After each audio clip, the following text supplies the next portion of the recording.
SSC stenographer 2025 notification எப்போ வரும் அப்படின்ற டேட் ரிலீஸ் பண்ணிட்டாங்க. 29th July 2025 நமக்கு நோட்டிஃபிகேஷன் ரிலீஸ் பண்ணுறாங்க. ஓகேங்களா, அந்த டேட்லேருந்தே ஆன்லைன் அப்ளிகேஷன் ஸ்டார்ட் ஆகிடும். Last date for registration 21th August 2025. ஓகேங்களா, 1 month கிட்ட நமக்கு கேப் கொடுக்குறாங்க. ஓகேங்களா, 1 month கூட இல்லை, கரெக்டாக சொல்லணுன்னா ஒரு 22 days தான் நமக்கு நடுவில் கேப் இருக்குது. ஓகேங்களா, எந்தெந்த கிரேடுக்கு கால்ஃபர் வரும்னா grade C and grade D. ஓகேங்களா, இதோட எக்ஸாம் டேட்டும் நமக்கு கொடுத்துட்டாங்க, அக்டோபர் நவம்பர். ஓகேங்களா, எக்ஸாம் மந்த் அக்டோபர் நவம்பர். ஓகேங்களா, இது ஒரு சென்ட்ரல் கவர்மெண்ட் ஜாப். ஓகேங்களா, ஆல்ரெடி போன வீடியோவில் CISR பார்த்தோம், அதுவும் சென்ட்ரல் கவர்மெண்ட் ஜாப் தான். ஸ்டெனோகிராஃபர் போஸ்ட்டுக்கு அண்ட் டைப்ரைட்டிங் போஸ்ட்டு கொடுத்தாங்க. இதில் ஒன்லி எலிஜிபிள் ஃபார் ஸ்டெனோகிராஃபர். ஓகேங்களா, இதோட சிலபஸ் என்ன?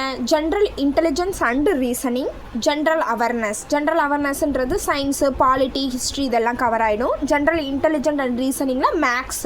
ஓகேங்களா, மேக்ஸ் அண்ட் ரீசனிங் கவர் ஆகும். இங்கிலீஷ் லாங்குவேஜ் அண்டு காம்ப்ரஹென்ஷன், இதில் வந்து இங்கிலீஷ் லாங்குவேஜ் அதில் கொஷின் ஆன்சர் மாதிரி கொடுத்து நீங்கள் இது பண்ணுற மாதிரி இருக்கும். Idiom and phrases, synonyms, antonyms கொஞ்சம் அதோட அர்த்தத்தை புரிஞ்சுக்கிட்டு ஆன்சர் பண்ணுற மாதிரி இருக்கும். ஓகே, இதில் skill test 80 words per minute. Grade டின்றது கொஞ்சம் சின்ன பொசிஷன், கிரேட் சின்றது பெரிய பொசிஷன். அதனால் 100 words per minute. 100 words per minuteன்றது ஒரு இன்டர் ஸ்பீட், 80 words per minuteன்றது ஒரு ஜூனியர் ஸ்பீட். இங்கிலீஷ் லாங்குவேஜில் vocabulary, analogies, spelling mistakes, synonyms and antonyms, one word substitution, rearrangement of words, idiom and phrases, jumbled paragraph, one word out, paragraph completion, sentence improvement, error spotting, sentence correction.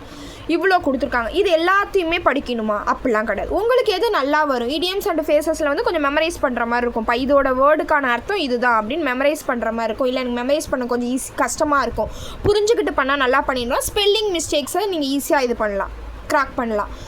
வொக்காபுலரியும் ஈஸியாக தான் இருக்கும். ஓகேங்களா, jumbled paragraph ஈஸியாக இருக்கும். ஓகேங்களா, paragraph ஏதாவது ஒரு word miss ஆகிருக்கும், பேராகிராஃபில் டேஷ் கொடுத்துருப்பாங்க சென்டென்ஸ்னால் அதை கம்ப்ளீட் பண்ணுற மாதிரி இருக்கும். இதுவும் ஈஸியாக இருக்கும். எரர் ஸ்பாட்டிங், சென்டென்ஸ் கரெக்ஷன், இந்த மாதிரி நீங்கள் ஈஸியாக இருக்கிறது ஏதாவது ஒரு 6-7 சூஸ் பண்ணி வச்சுக்கணும். அந்த இதை நல்லா பார்த்துக்கணும். ஓகேங்களா, அதில் மிஸ்டேக் இல்லாமல் பண்ணாலே, மைனஸ் மார்க் இல்லாமல் பண்ணாலே நீங்கள் கிளியர் பண்ணலாம்.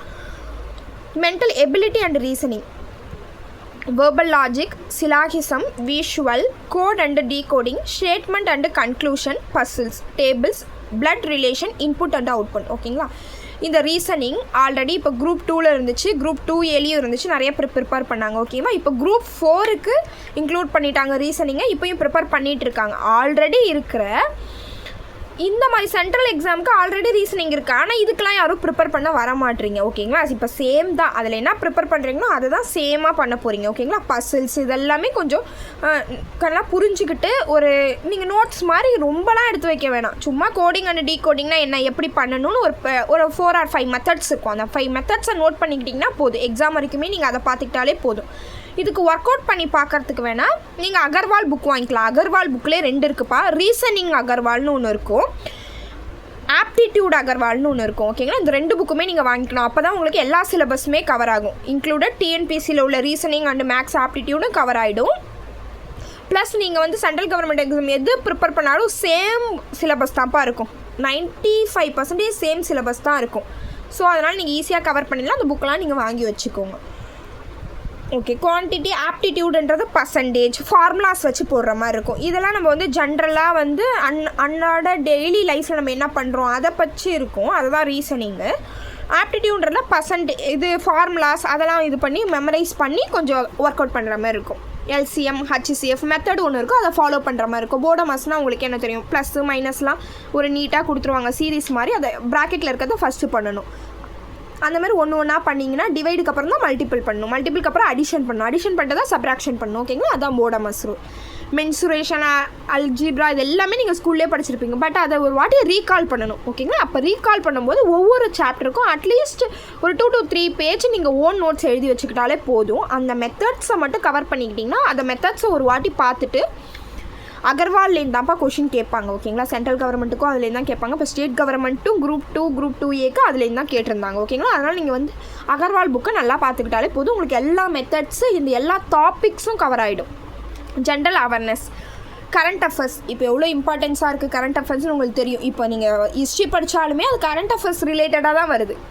ஓகேங்களா, இந்தியன் கான்ஸ்டியூஷனில் ஆல்ரெடி இது அம்பேத்கர் எழுதினார். ஓகே, அதில் நிறையா இருந்துச்சு.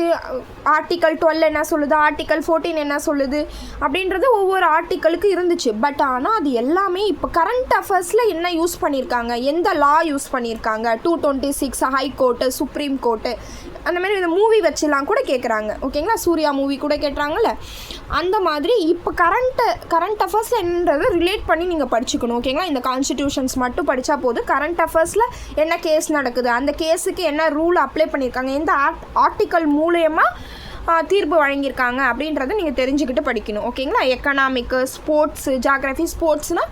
ஸ்போர்ட்ஸில் இப்போ வந்து ஏதாவது ஒரு காம்படிஷன் ஸ்போர்ட்ஸில் வந்து இது பண்ணியிருக்காங்க, ஸ்விம்மிங் ஃபூல் காம்படிஷனில் ஃபஸ்ட் ப்ரைஸ், அதுக்கு எவ்வளோ ப்ரைஸ் கிஃப்ட்ஸ் பண்ணாங்கன்னு கேட்குறாங்க. ஓகேங்களா, 10 lakhஸா 5 lakhஸா அந்த மாதிரி கேட்குறாங்க. யார் வின் பண்ணான்னு கேட்பாங்க. ஓகேங்களா, அதனால கரண்ட் அஃபேர்ஸோடு ரிலேட் பண்ணி நீங்கள் படிச்சுக்கணும்.